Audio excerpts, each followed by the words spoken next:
Megamix bilan suyuqloyni sementovoy bilan qumda aralashtirib eksperiment qilib ko'ramiz. Men aytaman, Megamiximiz chokiga bitta yamab ko'ramiz, bitta suyuqloyimizni ko'rasizlar akalar. Mana boshladik. Megamixni yamaydigan jarayoni.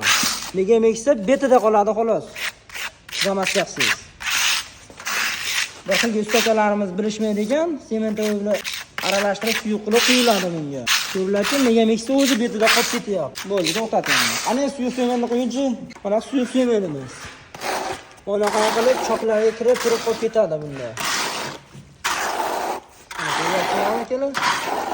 Bilmaganlarga lavha. Keyin buni adyol bilan chiroyli qilib artib tashlasangiz, cho'tki turaveradi. Mana. Bu suyuq sementimizda ichgacha kirib boradi. Akalar, sog' bo'lasizlar, salomat bo'lasizlar. Ishimiz yoqqan bo'lsa, bitta like tayamizlar. Mana Megamixda turishi. Megamixda ichigacha kirmaydi.